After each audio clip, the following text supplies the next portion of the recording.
Hola, bienvenido a Lengua, conversaciones con Jorge Velázquez. Lengua es presentado por 100% México, acercándote a México siempre. Visita las sucursales o entra en 100%mexico.es.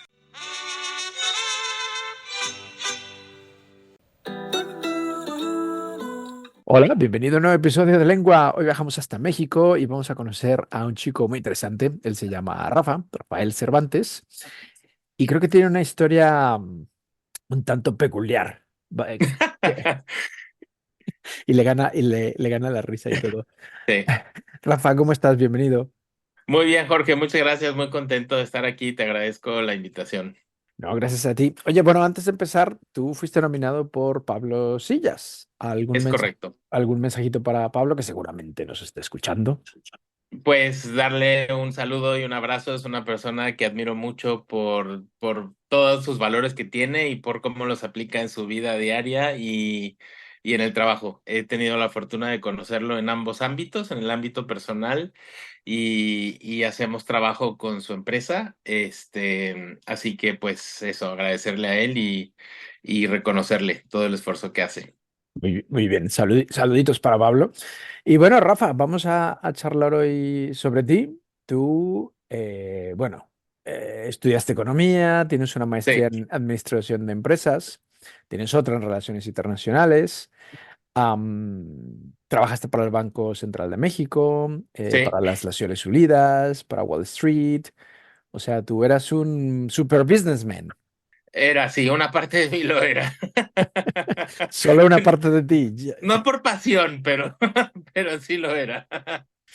Pero escucha, entonces cuando estabas en el bachillerato, en la preparatoria, y decías, yo quiero estudiar esto, tú tenías clarísimo que querías ah, algo relacionado con las empresas, con la administración y tal.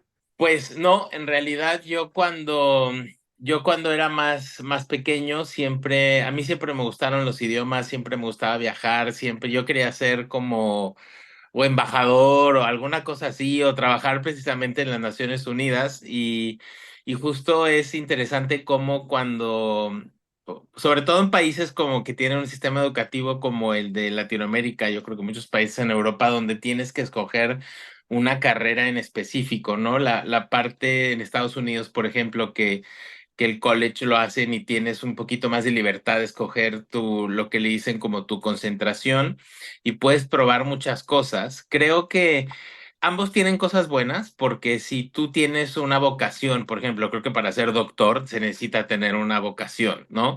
O alguien que tiene muy claro qué hacer, el track de poder meterte a lo que ya sabes. Por ejemplo, yo pues en la carrera de economía terminaba viendo cosas que la gente que hace un doctorado, una maestría en economía en Estados Unidos, por ejemplo, estaban viendo ya, ¿no? Entonces creo que puedes adelantar muchas cosas, pero sí creo que la mayoría de las personas, porque uno de los grandes hitos en la vida de una persona es precisamente el descubrir a qué vienes, ¿no? A cómo vas a contribuir a que este mundo sea un mejor lugar. Y desgraciadamente, pues tenemos muchas programaciones o recetas impuestas de lo que una persona exitosa debería de ser. Entonces, yo no lo tenía muy claro. Yo estudié economía principalmente porque mi papá me dijo que estudiara economía. Y por Tú, eso, ¿no? O sea, muy súper obediente tú. sí, sí, la primera parte de mi vida fue ser niño bueno y obediente, justamente. Ok, pero no te arrepientes. No me arrepiento, justo con una de mis mejores amigas de la carrera, todos los semestres, decimos siempre de broma que todos los semestres terminábamos y decíamos, ¿te gusta? Y todos, "Ah", ¿no? Y decíamos, ¿pero sabes qué hacer? No, y así acabamos los 5 años, ¿no? Entonces, no me desagradó, o sea, no era algo que yo sufría. Creo que le agradezco mucho también a la economía por la forma de ver las cosas, porque a final de cuentas, me acuerdo en el primer día de la carrera, decían que la economía es la ciencia de maximizar los recursos, ¿no? De usarlos de forma óptima. Entonces, creo que sí me ha dado una forma de poder ver las cosas y poder abordar la vida de una forma que le agradezco, pero no era lo que me encendía a mí por dentro, no era lo que a mí me llenaba y lo que me hacía desvelarme, por ejemplo. Y a lo que te dedicas ahora sí que te llena y sí que te da desvelos y alegrías. Definitivamente, sí, sí, sí, sí, sí, sí. Cada vez yo, afortunadamente, siempre he sido una persona que ha tenido mucha inquietud por los temas espirituales y cuando encontré así como pues un despertar o un camino que me empezó a llenar, si lo usáramos en términos económicos, la utilidad que me daba estar haciendo estas cosas, estudiando estas cosas, los retos que me proporciona y el poder aportar realmente a la vida de alguien, no se compara con nada, ¿no? O sea, sí he tenido que, o sea, la risita del inicio es porque, pues sí, ha sido una vida muy peculiar y sí, soy muy rarito en muchas cosas. Entonces, sí he tenido que tomar muchas decisiones un poco fuera de lo común. Ujú. Pero a ver, entonces escucha, tú estabas en la carrera de Sí, economía, te graduaste en el ITAM, que es una universidad importante en México, sí. pero luego tienes dos maestrías, o sea, en tu camino, el actual, quiero decir, no lo encontraste muy fácilmente. Pues mira, sí, porque en mucho tiempo fueron por paralelo, porque yo, bueno, voy a tratar de ser más sucinto posible, pero cuando estaba yo en la carrera, me topé con, yo tenía, yo de chiquito yo hablaba, yo me gustaba ir, en mi familia no éramos muy religiosos, pero pues nos llevaban a misa y yo sí hablaba y tenía mis conversaciones con Dios y me gustaba y así, y rezaba. Pero pues a la hora de hacer ahí la primera comunión, como nunca fui, y le agradeceré mucho a mi papá que nunca me metió a colegios religiosos, pues había que hacer el trámite de la primera comunión y me tuvieron que mandar a un catecismo express, ¿verdad? Entonces, tristemente la noción que me explicaron en ese catecismo express de lo que era Dios o poder superior no me hizo sentido, me generó un fuerte resentimiento y mucho enojo y mucha decepción, que décadas después me di cuenta que tuvo efectos muy profundos. Pero ya en la carrera, cuando dije, bueno, este camino que me dieron no era el mío, tenía un amigo que era budista y la verdad es que para mí el Buda era el gordito que le sobabas la panza y te daba buena suerte. Y ya está, Entonces, y poco y más. ya. Entonces empezó y me decía, es que el budismo, y le decía, es que a mí no me interesa, o sea, no, no, no, o sea, no, no, no, me salí de una, no me quiero meter a otra. Total, estuvo insistente hasta que fui de repente un día a su curso introductorio y de repente fue algo muy importante, fue muy interesante porque de repente encontré personas que estaban igual de locas que yo en el sentido de decir, ay, mira, o sea, hay más gente que tiene las mismas inquietudes y gente que tiene las mismas cuestiones, ¿no? Entonces, a partir de ahí, dije, este placer o esto que me da, no me lo da lo demás. Entonces, por mucho tiempo, lo fue haciendo en paralelo. O sea, tenía estas dos, tenía mi vida esta mundana y tenía mi vida espiritual que a la hora de estar yo a punto de hacer la maestría, porque yo quería hacer, como tenía el gusanito de las relaciones internacionales, y yo tenía que recibir una beca, pues el Banco Central me daba una beca. Si yo les decía, quiero estudiar relaciones internacionales, pues me hubieran dicho, vea que te lo pague tu abuela, ¿verdad? Entonces, Sí. el tema de hacer las dos maestrías era para encontrar una forma, porque pues obviamente el MBA y las finanzas, eso sí. Entonces, mucho de la oportunidad de hacer la maestría era sobre todo el poder darme la oportunidad de hacer cosas que siempre había querido hacer, que eran estos temas de relaciones internacionales, el poder haber estado en las Naciones Unidas. Entonces, pero a su vez, cuando yo me mudo a Nueva York, empiezo a adentrarme todavía más en el budismo, porque sí tuve una época como de unos 15 años de budista de hueso colorado, ¿no? Como diríamos aquí en México, muy, muy dedicado, porque aparte te digo que era niño bueno, entonces eran todos los ámbitos. Y del budismo se fue pegando después el brinco al yoga y del yoga a todas las terapias alternativas y de conocimiento, hasta que finalmente todo se puso en una gran licuadora y se creó lo que es hoy que ya no soy ningunista. Yo creo que ya los ismos, ya gracias, no, pero me he quedado con todo lo bueno. Entonces sí se hizo mucho en paralelo. De hecho, el poder estar en el trabajo, el poder estar en la escuela, el aplicarlo a la vida real, creo que es una de las grandes bendiciones que me pudo dar el haber estado en el trabajo, aplicando todas estas ideas espirituales a la vida diaria, hasta que llegó un punto en el que realmente cuando ya tenía yo que pagar la deuda, porque cuando yo termino mis estudios tenía que volver a México y si no volvía a México a trabajar con el gobierno se convertía todo en una deuda y se las tenía que pagar. Y obviamente, pues yo tenía la disyuntiva, como ya había encontrado yo a mis maestros espirituales y esta cosa me llenaba mucho, yo tenía la disyuntiva, pues salvar al mundo no me iba a poder ayudar a vivir en Nueva York y pagar mi deuda que tenía que pagar. Entonces, tomar el trabajo en Wall Street fue mucho, el poder tener la oportunidad de quedarme en Nueva York y de poder poner en práctica también todas estas cosas que uno de mis maestros fue una inspiración porque él es el monje budista que puso mucho en práctica esto en la vida real y ya cuando pude tener esta como, en España tiene un juego que se llama el juego de la oca que decía prueba superada, ¿no? Creo que a lo mejor a Sí, ti sí te tocó, sí, a sí, las claro. generaciones nuevas no. Cuando ya todas las circunstancias en mi trabajo desde el punto de vista de prueba, no tanto intelectual, sino como de prueba espiritual, ¿no? De poder constatar que en realidad pues si yo cambio, cambia lo de afuera.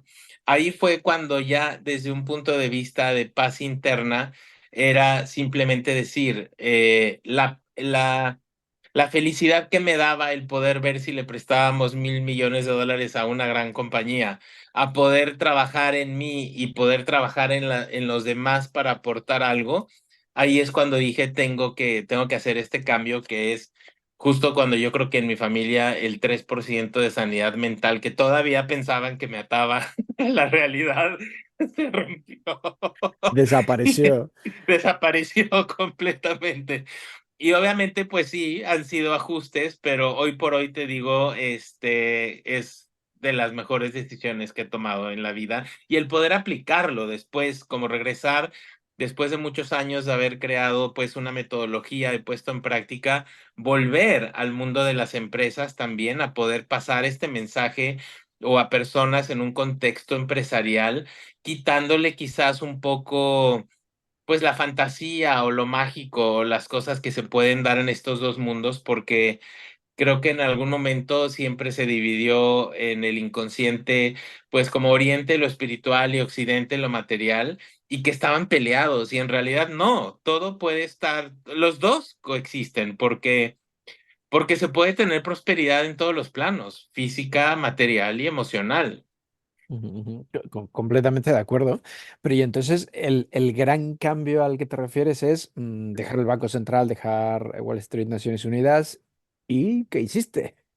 Bueno, a partir de ahí, a Ajá. partir de ahí, cuando ya yo estaba viviendo en Estados Unidos por el tema de la visa que tenía, que estaba vinculada al banco y dejé eso, pues entonces regreso a México y empiezo precisamente a dar cursos como de yoga y de budismo y empiezo a viajar mucho por diferentes partes dando esas clases. Y ahí es cuando pasa algo interesante porque empiezo a conocer a todo este tipo de gente que hacía terapias y que sí trabajo energético y la verdad es que una parte de mí sí decía, sáquenme estos personajes de aquí porque ¿qué es esto, verdad? No, Pero no, todavía y no creías que todas estas todavía no terapias creía. alternativas funcionaban. Porque No. sí me faltó hacer, no lo tengo el título, pero tengo postdoctorado en terquedad, ¿verdad? Entonces, uno no ve las cosas.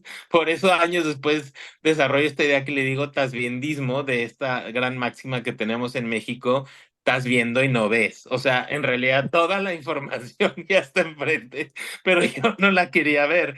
Entonces, me topo todo este tipo de personas que hacían terapias y cosas y al principio sí, he de confesar que los tiraba un poco a locos, pero más pronto cae un hablador que un cojo, pues empiezo a tocar todo, empiezo a abrir y a tomar cursos de todas estas cosas y sale un lado de mí completamente dormido que estaba ahí, que es toda esta parte de poder sanar y transmitir y hacer todo otro tipo de trabajo que estaba completamente.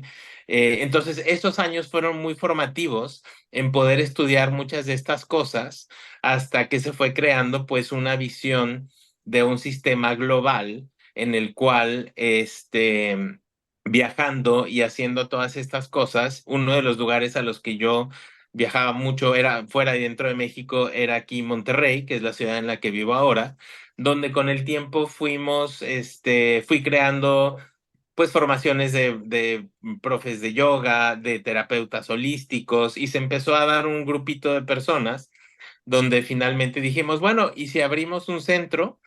Entonces, en el 2014 fue cuando las cosas se dieron, de que dijimos, abrimos un centro, a que se abrió fueron 3 meses. Entonces fue pum, pum, pum, pum, pum, pum, pum, se dio todo y me mudo aquí a Monterrey, y para abrir un centro de yoga y de terapias holísticas, y empezamos siendo 5 socios, de los cuales, ahora ya somos dos, ¿no? Que una de ellas es una de las personas que voy a nominar también para que entrevistes, para Ok, que oigas el otro, el otro aspecto, porque sobre todo cuando nos quedamos ella y yo, Rosario y yo, empezamos a crear una metodología de integración personal con todas las cosas que habíamos estudiado, ¿no? Y con muchas, porque creemos firmemente que estamos en una época de la evolución de la humanidad donde si todo se aspecta bien, todas las herramientas que ha creado la humanidad te pueden dejar algo bueno, ¿no? Pero a veces hay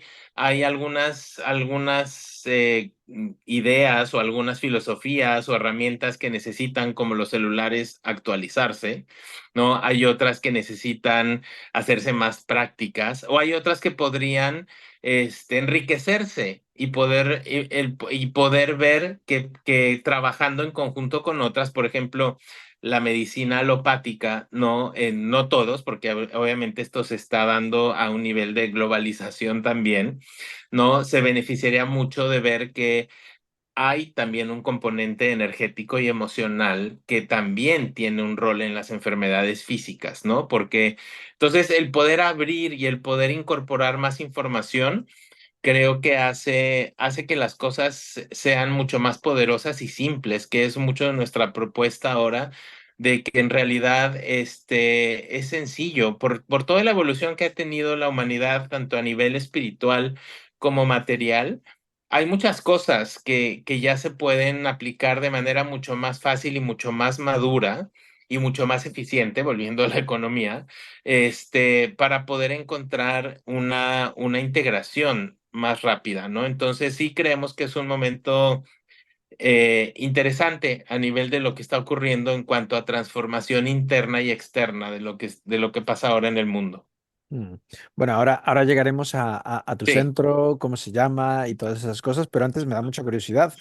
Cuando hiciste todo este cambio y dejaste Wall Street y el mundo de los negocios y sí. te dedicaste al mundo de lo espiritual, vamos a llamarlo así, ¿qué te dijo tu padre? Ah, bueno, él en su momento dijo que su hipertensión se la había causado yo cuando leí la noticia. Y le dije, no, lo siento mucho, eso te lo ocasionaste tú, ¿no? Pero parte de esta terquedad también, la parte bien aspectada, es que, pues, muchas de las decisiones que yo he tomado que vienen desde un lado de mí que toca con mi intuición, o que si lo quieres ver motivado por el poder superior o por Dios, como cada quien le quiera decir, son cosas que yo sabía que tenía que hacer. Entonces, o sea, respetuosamente le dije, pues agradezco mucho tu opinión, pero es que no les estoy pidiendo permiso, les estoy avisando lo que voy a hacer. Y creo que parte de lo bonito es ver cómo después todas las cosas en la vida. Por ejemplo, la palabra yoga quiere decir unión en sánscrito. Entonces, creo que cada uno de nosotros también puede crear un estado de yoga en el que te das cuenta que para algo están las cosas. O sea, quizás algo que estudiaste hace 20 años, lo vas a usar 20 años después. Y las personas que has conocido, o sea, no hay coincidencias, no hay cosas que pasan al azar, sino que lo que sí puede uno influir es cómo aborda esas situaciones o cómo aborda los cambios o cómo lo vas integrando tú. Entonces, también el no haberme quedado yo en el mundo espiritual y en las montañas, ¿no? Sino el poder también hacer, ¿no? Curiosamente, la ciudad aquí en Monterrey, el municipio donde vive es un lugar donde es un lugar altamente industrial, con mucho dinero. Es el municipio en Latinoamérica que tiene el ingreso per cápita más alto, ¿no? Entonces, fue interesante también cómo paso yo a estar en un ambiente donde se mueve mucho esto, ¿no? Y cómo se puede conjugar precisamente. Entonces, sí, al principio fue, no te digo que fue miel sobre hojuelas a nivel interno, pero obviamente, pues, es muy cómodo recibir un cheque cada 2 semanas, es muy cómodo también tener, pues, una empresa que es un poco paternal y que te da todas las cosas que necesitas, a pegar el brinco a ser un trabajador independiente que tiene que ganarse cuando los ingresos son altibajos y que hubo momentos en los que sí fue poco parecido a las caídas de Cristo en el que había que creer y confiar, ¿no? O sea, sí hubo un par de momentos donde dije, bueno, ya hiciste tu berrinche, ya lograste, pues a volver a buscar un trabajo. Y algo pasaba donde generalmente empezaba un trabajo nuevo, empezaba un proyecto nuevo y se ha ido desarrollando a lo largo de los años. Cada vez se ha creado ya una comunidad y diferentes líneas de trabajo, que muchas de ellas, evidentemente, pues también no están peleadas con la remuneración económica, Afortunadamente. afortunadamente. Oye, mencionabas al principio el budismo y todo lo que te ha dado y todo lo que te Sí. cambió. Para la gente que todavía cree como tú en aquel entonces que el budismo es sobarle la pancita a Buda y poco Sí. más, ¿qué les dirías? ¿Cómo se los explicas? Mira, yo creo que para mí hay varias personas que en mi Dream Team espiritual, si lo pudieras ver así, hay 3 personas, hay muchas figuras que a mí me tocan, pero hay tres que a mí me gustan mucho, sobre todo por el poder simbólico que son. Uno, los voy a decir en orden cronológico. Vale. Uno es Siddhartha Gautama, que es precisamente el que se convierte después en el Buda, que es un término en sánscrito que quiere decir despierto. O sea, Buda que es alguien que ya despertó su nivel de conciencia, ¿no? El segundo es Jesús. No, perdón, el segundo es el maestro Patanjali. Ese muy poca gente lo conoce porque es como el padre del yoga clásico. Y el tercero, Jesús, ¿no? Entonces, a mí y bueno, a Rosario también, porque ella tuvo otro crecimiento distinto y otro approach muy distinto al catolicismo y a la idea de Dios, muy diferente al mío. Pero estas 3 figuras a mí me llaman mucho la atención, porque si vivieran hoy, ¿no? Y vivieran en este siglo, Siddhartha sería un niño fresa o pijo, como dirían en España, ¿no? Que habría estudiado un postdoctorado en física cuántica en Stanford y se dedicaría a dar TED Talks, ¿no? Si viviera hoy, yo creo que Jesús sería pues un chamán que viviría quizás en la Sierra de México, sanando gente y haciendo muchas cosas y luchando por los derechos de las personas que tienen menos. Y los dos con un gran nivel de conciencia, pero trabajando. Los dos crecieron en circunstancias muy diferentes, ¿no?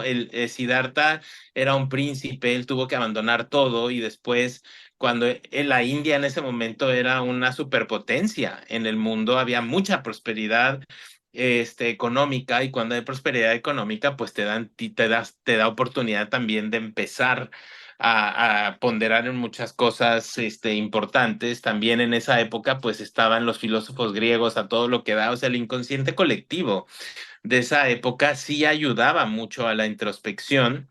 Y a diferencia de Jesús, que nace en un contexto sociopolítico muy complicado y con mucha violencia y con mucha persecución, ¿no? Entonces, estos dos los equiparamos mucho porque Siddhartha usa un lenguaje muy intelectual cuando enseña, porque en la India ya estaban hablando de átomos y de física cuántica hace 5.000 años.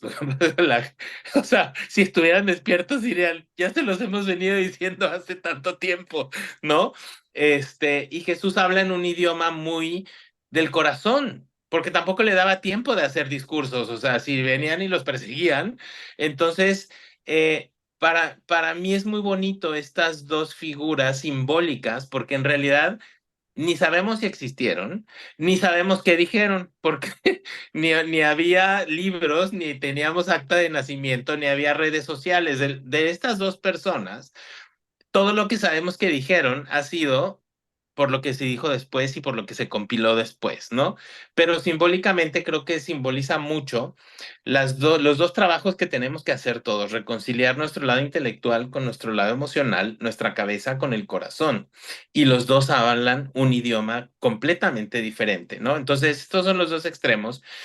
Y el tercero que te digo, que es el maestro Patanjali, a mí me inspira mucho porque él es una persona que logra como poner en práctica, obviamente los otros dos también lo ponen en práctica, pero él logra sistematizar y aplicar muchas de las herramientas en su persona, porque como no es muy conocido, él era filósofo, él era doctor, él era bailarín, él era yogi, entonces él hizo muchas cosas y a diferencia de estos dos últimos maestros, de los primeros dos, él sí deja escrito un libro, ¿no? Él sí deja escrito un libro que se llama el Yoga Sutra, que es como la Biblia del yoga clásico, que es un libro que está escrito en sánscrito, que se escribió hace 2200 años, pero está escrito pues básicamente en código porque son aforismos cortos, pero sí es interesante que él deja plasmado algo. Entonces, simbólicamente hablando, para mí es el poder integrar el corazón, la cabeza y ponerla en práctica para ayudar a los demás, ¿no? Y cada quien creo que tiene que en sus variables, en su vida, en su mundo, primero encontrar qué es lo que viniste a hacer, ¿no? Cómo es que Jorge va a contribuir al mundo, que puede ser cualquier cosa, puede ser pintar un cuadro, una poesía, crear una empresa, ser un político, eso, pero hacerlo de corazón, porque cuando uno lo hace de corazón y motivado por esta fuerza, creo que es entonces que cuando lo que haces impacta de forma positiva a los demás. Entonces, estos tres, volviendo a tu pregunta, ¿no? Son ejemplos a seguir porque mucha de nuestra metodología es quedarnos con la esencia de lo que ellos enseñan. Tú me preguntaste qué enseñaría Siddhartha, dio una vuelta muy grande, eso siempre me dicen, preguntas una cosa, dices 20 cosas. Es que gran fuerte frustración entre mi socia y yo, porque ella es completamente emocional, pero aquí va la respuesta, o sea, en realidad el gran aporte de lo que para mí hizo Siddhartha es que él vincula la experiencia de la realidad con el comportamiento ético de la persona. La película que me vas a pedir que le recomiende al final habla mucho de esta idea, porque es precisamente el énfasis de lo que Siddhartha explica, es que mis palabras y mis pensamientos y mis acciones que dejan una impronta o plantan una semilla en mí, van a germinar en el futuro, que eso es lo que él no lo inventó, esa idea es lo que acción, reacción, pues de una u otra forma, hasta la física lo dice, es algo que en el inconsciente colectivo o cualquier persona con dos neuronas espirituales bien conectadas se da, llega a la misma conclusión, ¿no? Sí. Entonces, a mí lo brillante de aportar es que él ata este comportamiento ético a la experiencia de la realidad y lo que él habla es, la idea central de lo que el budismo habla o de lo que Siddhartha enseña es una idea que se llama vacuidad, que es básicamente, te lo voy a poner en términos prácticos, Ujú. los que estén oyendo no van a verlo, pero estoy sosteniendo que si te digo qué es esto, ¿qué me dirías? Es un lápiz, ¿no? O una Exacto, pluma. es un lápiz, ¿no? Si tú y yo vemos un lápiz, si entra un perro a este cuarto, ¿qué vería? Un palo, a lo mejor. Exacto. Y si encontramos una tribu en el Amazonas que nunca ha visto la modernidad y le presento esto a una mujer, ¿qué vería? Una herramienta, a lo mejor. Pero Exacto, no sabría nombrarla, tal vez. exacto. ¿Quién tiene la razón? Sobre qué es, Sí, qué objeto es, pues todos, ¿no? todos, exacto, todos tienen la razón, ¿no? Entonces, esta idea suena muy interesante, pero esto en términos prácticos y gracias a uno de mis maestros que usa este ejemplo ya por muchas décadas y se ha hecho famoso en todo el mundo, es precisamente esto. O sea, aquí no hay un lápiz, aquí hay un cilindro, ¿sí? Y la percepción del lápiz viene de ti y de mí, en este caso, porque vemos algo similar, del perro que ve un juguete y de la mujer que ve una herramienta. O sea, no hay lápiz, no hay herramienta, no hay juguete, hay un cilindro y cada quien lo percibe de forma diferente, ¿no? Y esto ahorita tiene implicaciones muy simpáticas, pero en realidad, si lo llevamos a un nivel más profundo, quiere decir que la percepción de lo que está ocurriendo, y sí existe, porque si alguien nihilísticamente me dice que no existe, le voy a decir que venga aquí, le pico un ojo con el lápiz y me dice si no existe. Claro que está aquí.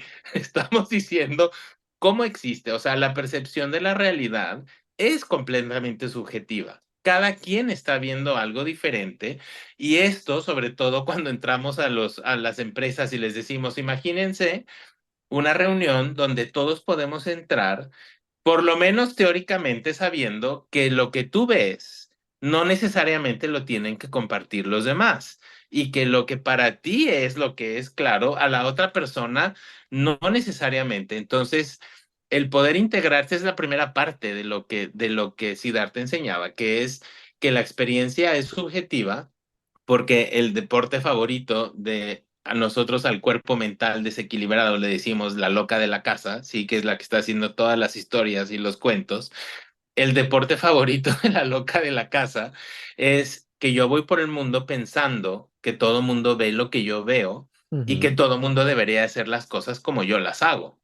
Y eso es lo que genera gran parte del sufrimiento en todos porque ¿cuál es la mejor religión? Pues no hay mejor religión. O sea, los políticos, el presidente de Estados Unidos, gran figura polémica, bueno, el anterior, ¿no? ¿Es bueno o es malo? Pues tampoco, Depende, porque claro. cada quien lo está viendo de forma diferente. Entonces, esto tiene una primera aplicación práctica, pero mi gran aporte de lo que hace Siddhartha es que aquí es donde él hace este tema interesante, que nosotros adoptamos esta idea en nuestra metodología que le decimos la responsabilidad única de la realidad. O sea, yo estoy viendo esto, yo me hago responsable porque yo soy. La vida es como una pantalla en blanco, ¿no? Y yo soy un proyector. Entonces, tú puedes estar proyectando en la pared en blanco Disney Channel y yo puedo estar proyectando una telenovela mexicana. Sí, dramática. Entonces, para ti tu vida sí va a ser Disney Channel y para mí mi vida sí va a ser una telenovela. O sea, sí lo estoy viviendo, pero lo que tú ves no es necesariamente lo que yo veo. Entonces, creo que el gran aporte aquí que hace él es que él empieza a hablar de que las palabras, los pensamientos y las acciones que yo estoy generando son los que están sembrando una semilla que en el futuro va a cosechar. ¿Cómo es que las personas siembran? Yo siembro con mis palabras, yo siembro con mis pensamientos y yo siembro con mis acciones. Y así como la naturaleza nos muestra, porque como somos terrícolas y los terrícolas estamos sujetos a las leyes de la tierra y la tierra a las del universo, pues las leyes que aplican ahí tienen que aplicar a mí también. O sea, si tú en el planeta siembras una naranja, ¿qué vas a cosechar? Naranjas.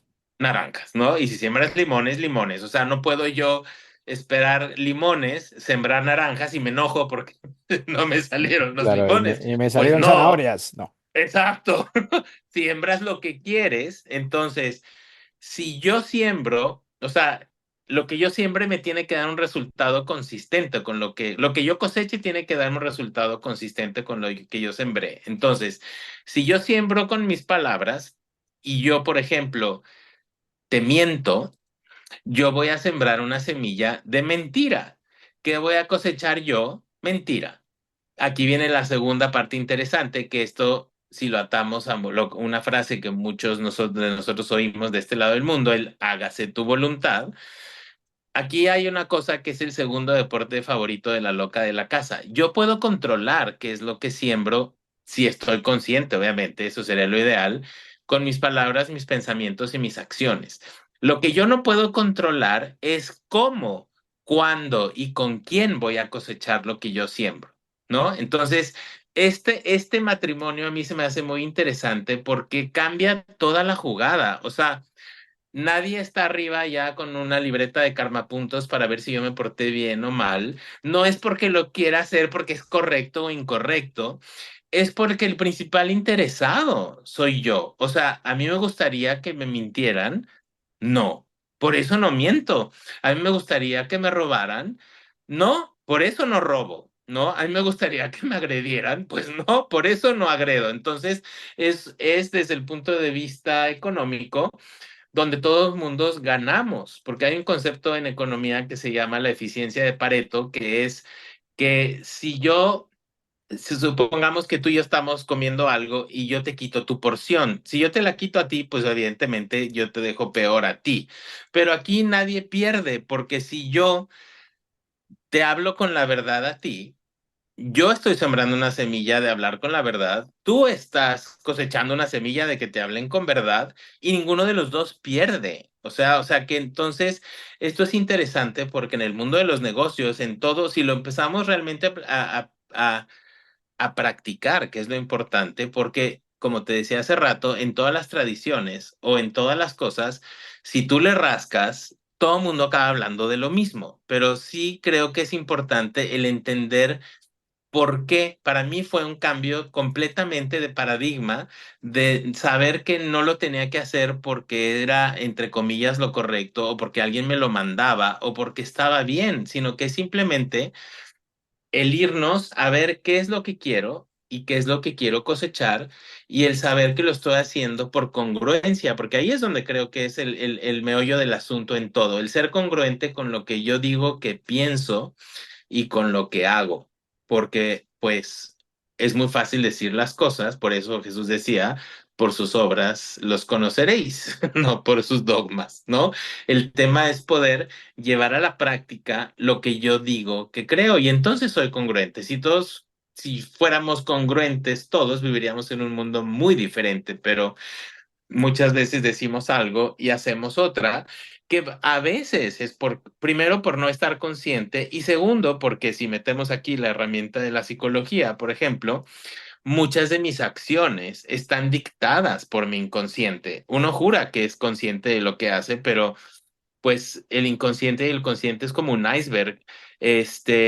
La puntita del iceberg es mi consciente y todo lo que está abajo es el inconsciente, que para mí el gran aporte de la psicología es venir a aterrizar muchas de las ideas o de los principios que la religión nos vino a explicar, pero ya lo mundanizó y le quitó mucha fantasía. Entonces, el traerlo a mi realidad y decir, mi formación y mis programaciones y la historia que yo he vivido aquí es la que está determinando en mucho, si no lo hago consciente, mi comportamiento con los demás, porque obviamente muchas de estas no son que alguien realmente necesitará ser, creo que un psicópata para realmente herir a las personas con, como dirían los abogados, con premeditación, alevosía y ventaja. No, o sea, muchas de esto lo hacemos por inconsciencia. Hmm, completamente. Estás escuchando Lengua. Conversaciones con Jorge Velázquez. Oye, se te da muy bien hablar y me imagino que eres un gran profesor. Pues eso, mira, aquí si volvemos a la pluma, hay gente que te diría que no y hay gente que te diría que sí. Hombre, das muchas formaciones, ¿no? Y cursos y Sí, sí, demás. sí, sí, sí, en todos los contextos, desde empresas hasta coaches individuales, hasta formaciones de muchas cosas. Entonces, sí, y es algo de lo que, pues, me llena, ¿qué te puedo decir? Me hace muy feliz, sí. ¿Tienes alguna formación preferida? Quiero decir, porque me imagino que das un poco de todo. Yoga, constelaciones familiares, psicología, sobre budismo y tal. ¿Hay alguna que digas, me encanta hablar de este tema?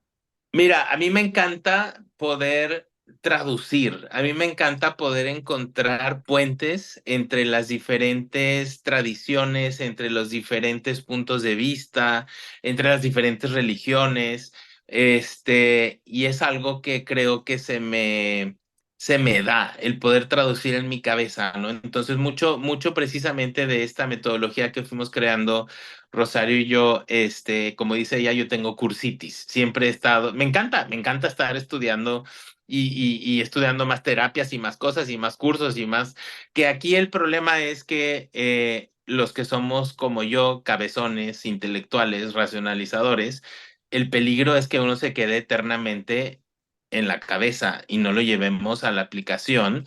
O estemos siempre buscando la verdad última y la respuesta al todo que nunca la vamos a encontrar, porque a final de cuentas creo que eh, el poder tener un sistema operativo o una forma en la que tú puedas entender la realidad es muy personal, como lo que es la idea de lo que es un poder superior. Por ejemplo, algo que me gusta mucho, porque yo saco sabiduría de donde todo se pueda. Por ejemplo, en los pasos en los 12 pasos de Alcohólicos Anónimos también hay mucha sabiduría. Y me gusta mucho cómo ahí ellos hablan de un poder superior, como cada quien lo conciba, ¿no? Porque en realidad ese es un tema que nunca se va a poder ni entender, ni oler, ni escuchar, ni ver. En la tradición judía, por ejemplo, me gusta que ellos no escriben la palabra Dios, o sea, escribirían D, I, asterisco, S, como para poder hacernos ver que este concepto que trasciende lo que es este plano mundano, no tenemos el software no tenemos el hardware, no tenemos el software para poder entender ese tipo de verdades. Son cosas muy personales que cada uno de nosotros tiene que poder encontrar. Aquí sí, sí, esto siempre visualmente ayuda, lo que te dé paz y no lo que te dé paz, ¿no? O sea, porque el estar, te pondré un ejemplo personal. En Occidente creemos mucho que hay pues una vida. En Oriente creen que es una reencarnación, un regresar, ¿no? Y Ujú. bueno, quizás son tres. Un tercio del planeta piensa que sí regresas, un tercio del planeta piensa que no, y a un tercio del planeta no le importa, ¿no? Le da igual. Ujú. Entonces, a mí, por ejemplo, el haber escuchado que hay solo una, me metía, como soy muy racional, muchas variables que no hacían clic en mi cabeza. Porque decía, ¿cómo es que alguien nace en un país rico como alguien que nace en un país pobre? O cómo alguien nace con libertades y como alguien no. Cuando yo me cambio al sistema operativo de que hay vidas pasadas y futuras, a mí me dio paz. Paz de, ya estoy en paz, pero para actuar, porque de nada me sirve ahora quedarme yo o estar debatiendo, porque si tú te vas a los valores esenciales de la gente que cree que hay una sola vida, vas a llegar a que todo es amor y que no trate, o sea, ama a tu prójimo como te amas a ti mismo, ¿no? Ese sería como una de las grandes, la esencia de lo que enseñó Jesús, que es el equipo, hay una sola vida, aunque antes del concilio de Nicea sí había otras vidas, pero ese es otro tema, ¿no? Ajá. Y si tú te vas a la esencia de los valores, de los que sí creen que hay otras vidas, es lo mismo, no dañes a otro. No hagas a otro lo que no quieras que te haga a ti.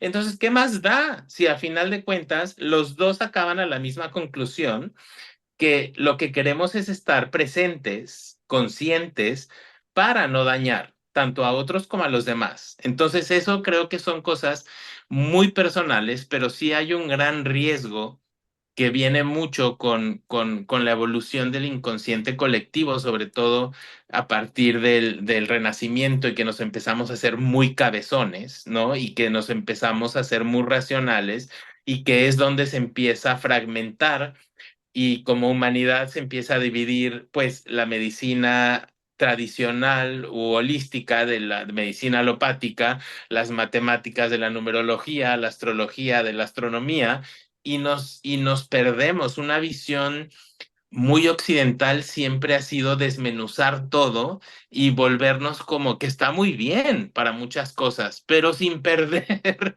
que somos un todo también, ¿no? Entonces, las dos cosas aportan, todo aporta en realidad, todo aporta, y sobre todo cuando lo puedo aspectar bien, haciéndome responsable de que yo soy el que está creando la realidad, porque aquí el gran peligro es que entonces yo ya no hago nada si el tarot no me dice, o si la astrología no me dice, o si el doctor no me dice, o si este libro de tal tradición no me lo dice.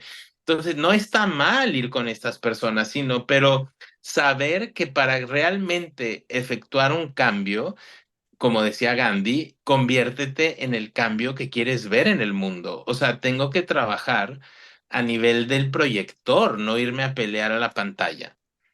Muy interesante. Y se nota mucho que te encanta leer y has traducido varios libros de yoga y budismo al español. Sí, sí, sí, sí.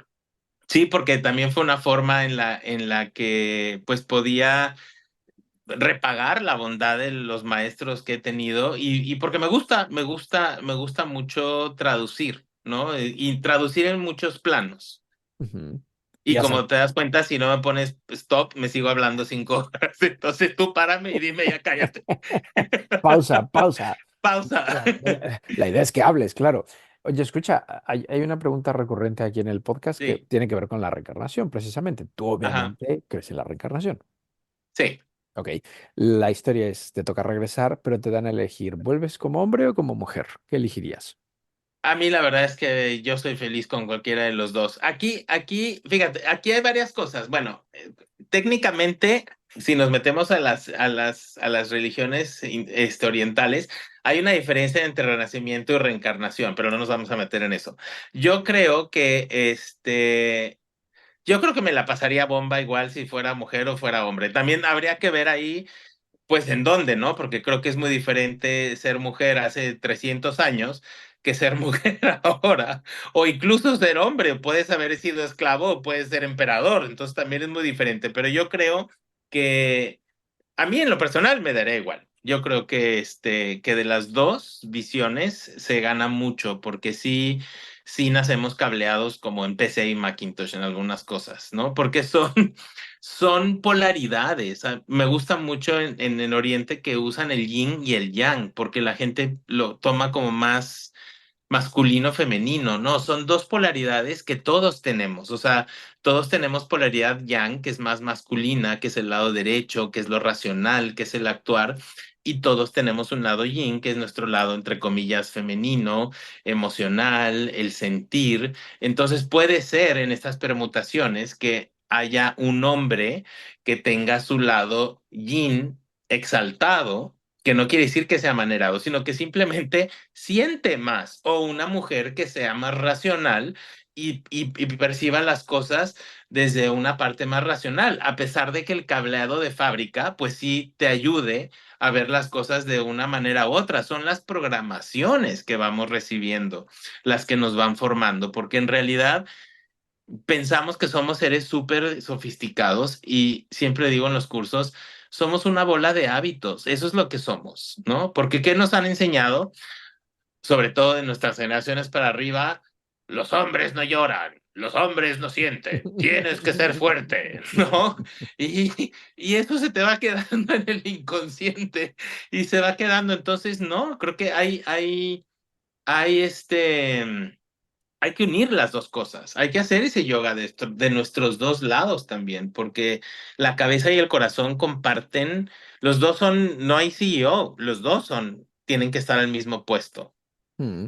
Oye, todo esto que nos estás contando y más cosas las puede escuchar la gente en Spotify y en YouTube, porque tienes ahí un podcast Sí, y un canal sí, de fíjate YouTube. que tenemos en la pandemia, cuando llegó, porque estábamos ahí con el centro de yoga y obviamente pues tuvimos que cerrar todo porque no podía entrar la gente.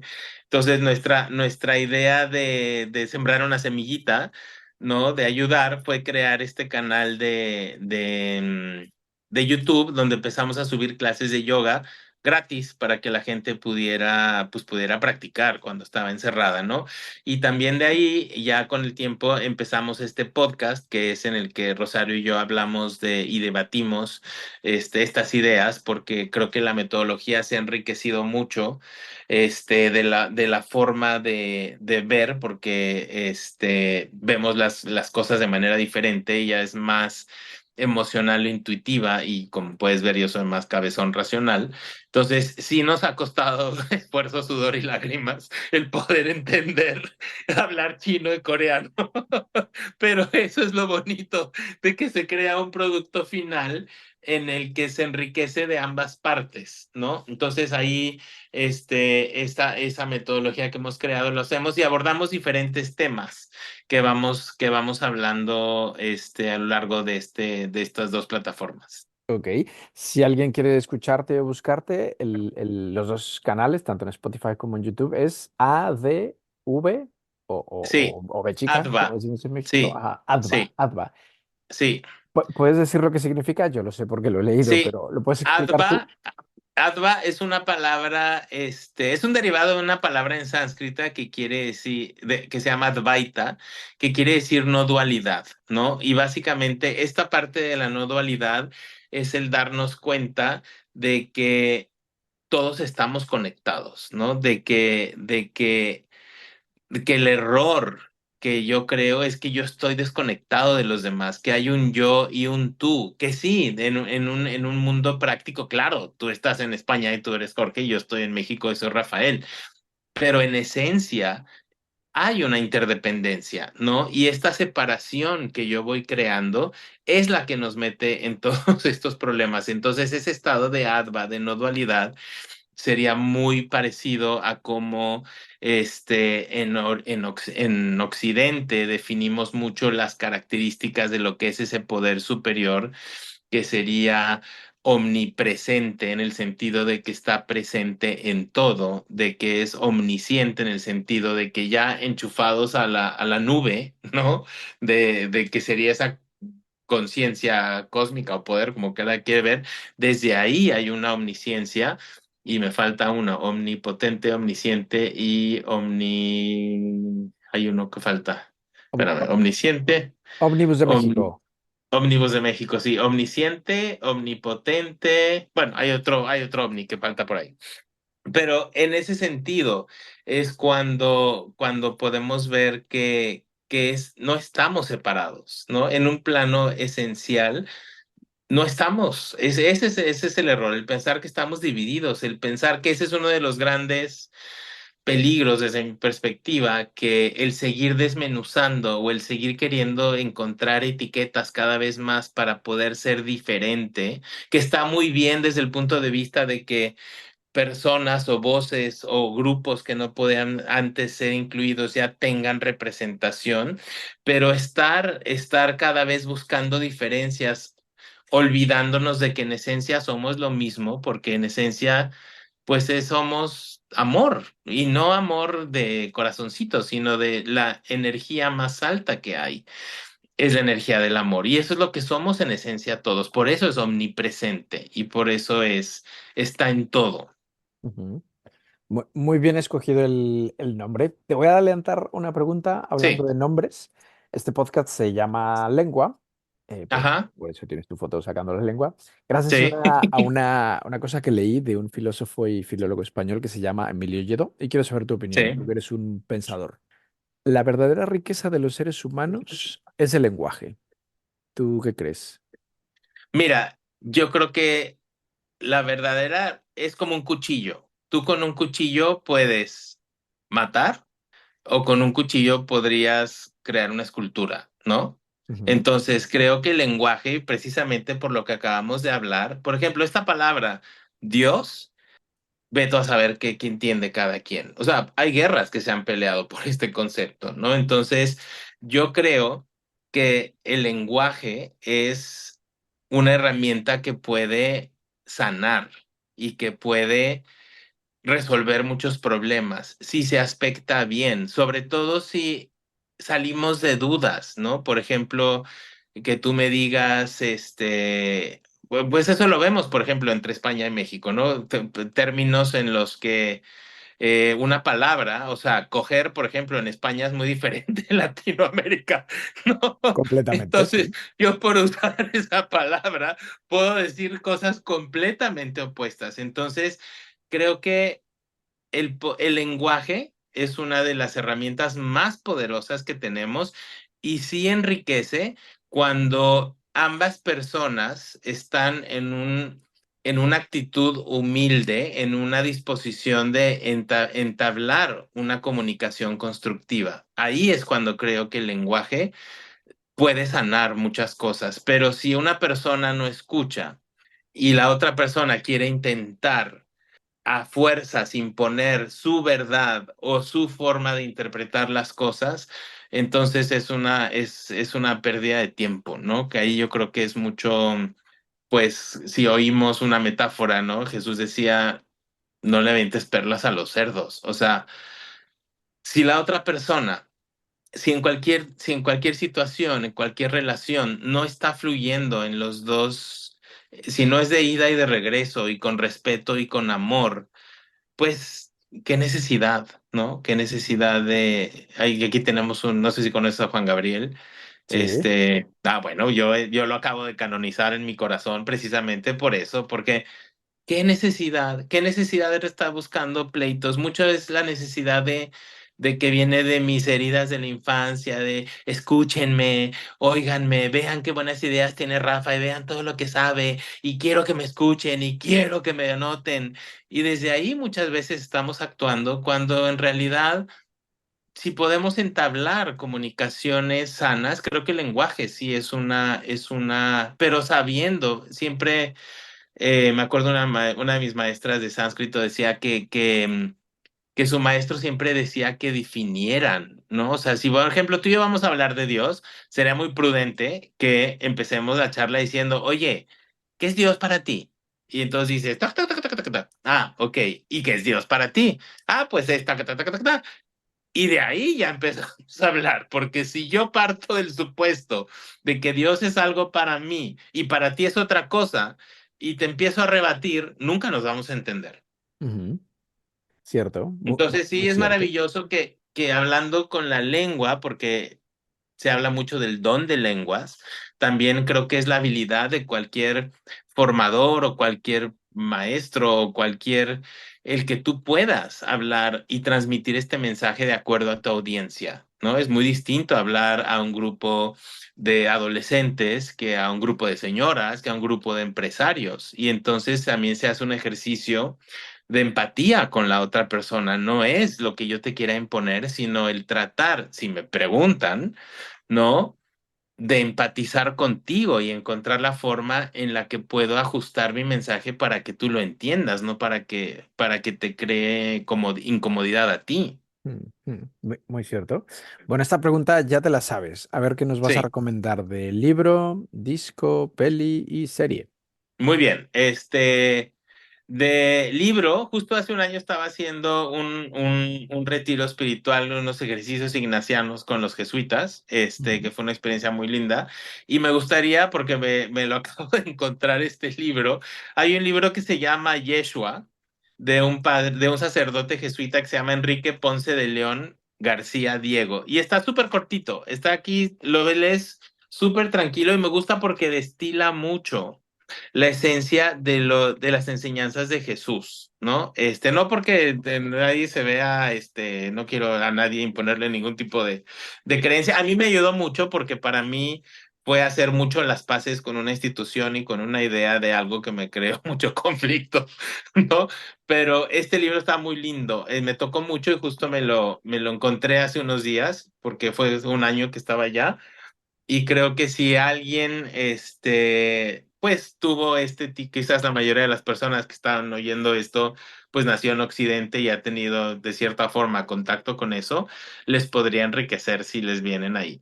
La peli que a mí me gusta mucho, habla mucho de las ideas que acabamos de hablar hoy, que yo creo que casi me las sé de memoria, es Matrix o Matrix, la uno, ¿sí?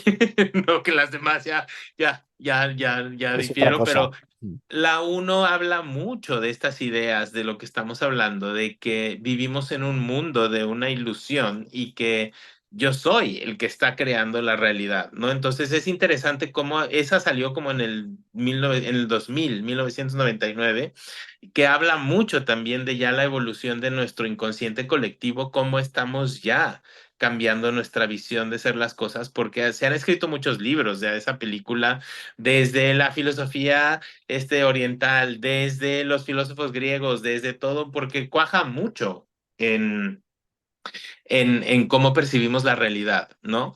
Entonces a mí me gusta mucho esa. De serie, hay una serie que se llama All of Us, no sé cómo lo tradujeron en español, o será todos nosotros, pero es una historia muy bonita porque es una serie que habla, sobre todo si les gusta el tema de, pues, el aspecto terapéutico de las relaciones de las personas. Es una historia de una familia, que tienen trillizos y uno se muere a la hora que nacen y hay un bebé que acaban de dejar adoptado, ¿no? Y entonces se lo llevan también a su casa, porque pues se les muere uno y como que, no, entre comillas, lo reponen, ¿no?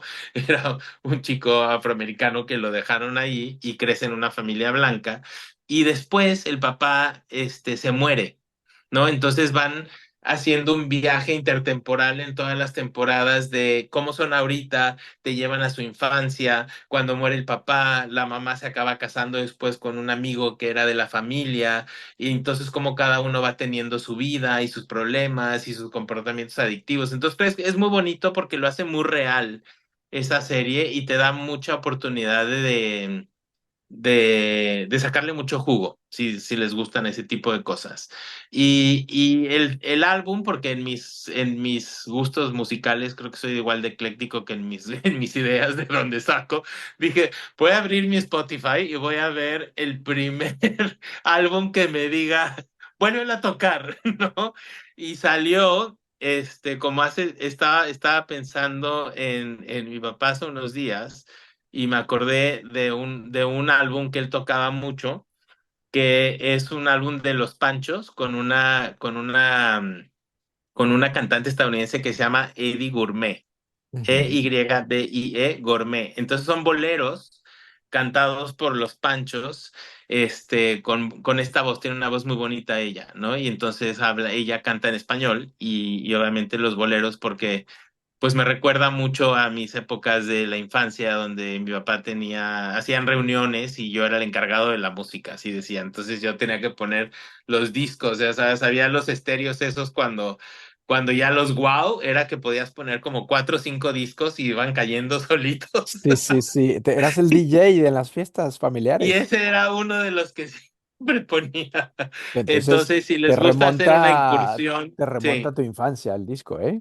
Sí, sí, sí me remonta, sí. Y dije, mira, voy a dejar que sea lo que me diga, ese salió. Así que si les gusta la música, o de esa época, o para ampliar sus conocimientos musicales, son clásicos. Ok. Sí, Bueno, Rafa, te voy a hacer casi la última pregunta. Ha llegado el momento, dentro de mucho tiempo, que estábamos hablando hace rato de la sí, reencarnación. Llegado el momento, te mueres. Bueno, falta mucho porque tú eres muy joven. ¿Qué edad tienes? pues nunca sabes. Digo, yo tengo 50, pero Bueno, nunca bueno. sabes. Bueno, nunca sabes, pero imagínate que te mueres a los noventa y Sí, nueve, ok. dentro de muchos años. Em, ¿Qué ponemos en tu epitafio? ¿Cómo te gustaría ser recordado? Ah, qué buena pregunta. Me gustaría que me recordaran como un traductor de muchas cosas, de libros, como un traductor, ¿cómo se llama? Que une, o sea, sí, pues un traductor al final de cuentas, une mensajes, ¿no? O sea, alguien que pudo aportar o que pudo unir diferentes formas de ver las cosas, diferentes tradiciones, diferentes metodologías para poder enriquecer. Eso Eso me está, gustaría. eso está muy bien, es muy bonito. Sí, sí, Bueno, Rafa, sabes que Pablo Sillas, nuestro amigo en común, sí, terminó y claro. te toca nominar a ti a tres personas que podamos charlar con ellas aquí en lengua. ¿Se te ocurre alguien? Sí, se me ocurren tres personas que yo quiero mucho Ujú. y que han podido crear cosas bonitas tanto en el mundo espiritual como en el lado mundano, ¿no? La primera, que me gustaría recomendar es mi socia, Rosario Domínguez, con la que he creado la metodología. Y creo que sería bonito el poder también ver la otra parte o otra forma de poder explicar las mismas cosas, porque admiro mucho también las personas que no son tan cabezonas tienen la virtud de poder descuadrarnos a nosotros y decir, deja de estar haciendo estupideces y contesta, ¿no? Como pudieron ver ahorita que me voy yo. Entonces, creo que sería un bonito regalo el que se pudiera tener como dos visiones de un trabajo similar. Otro querido amigo que se llama Héctor Saldaña, que también tiene una trayectoria similar en cuanto a haber trabajado en cosas similares, pero es un excelente también, terapeuta y coach, y tiene un sentido del humor muy simpático. O sea, él y yo es como mi hermano del alma y nos la pasamos riendo y hablando de cosas profundas y brincamos y saltamos de frecuencia en 3 segundos. Entonces, creo que también beneficiaría mucho. Y también hay una querida amiga brasileña que habla español, que se llama María Rita Stumpf, y ella ha hecho mucho trabajo también espiritualmente, pero mucho en el ámbito de los artistas, ¿no? Ella es cantante, pero también tiene una compañía que ha llevado muchos artistas en Latinoamérica y en Brasil de gran talla. Entonces creo que ellos tres también podrían aportar algo positivo. Y Fenomenal, obviamente, pues pues agradecerte y felicitarte por estos espacios que creas, porque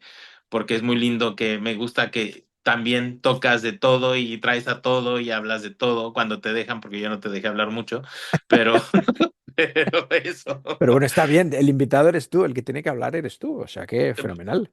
así es. Oye, gracias por las flores, como decíamos en México.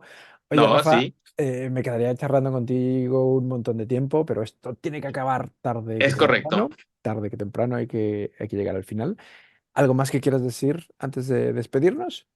Pues nada, agradecerte a ti por invitarme, agradecerte a la gente si llegaron al final, pues quedarse hasta este momento y pues seguir buscando lo que nos dé paz a todos. Mm, muy bonito mensaje. Y bueno, que te busquen, estás en Instagram, en Facebook, en YouTube y en Spotify. Sí, Si alguien quiere profundizar más en tus ideas y bueno, estás en Monterrey, pero me imagino que también darás charlas online, ¿no? sí, doy charlas online y viajo mucho también dando cursos y cosas, sí, sí, sí, sí. Ah, perfecto. ¿Cuándo vienes a Madrid? Yo creo que en septiembre vamos Rosario y yo a dar nuestro curso a una empresa y a lo mejor ahí, así que te buscaremos para por lo menos ir a tomar un cafecito, un cafelito, como dicen por allá. Un cafelito o un vinito Ah, tinto me parece muy bien también. con unas buenas tapas, ¿no? Completamente de acuerdo. Ya está, hecho. Rafa, un Muy abrazo bien, muy Jorge. fuerte. Gracias. Otro para ti. Gracias. Chao. Chao. Gracias por habernos acompañado en este viaje a través de una historia inspiradora e interesante. Te esperamos la próxima semana, aquí, en Lengua.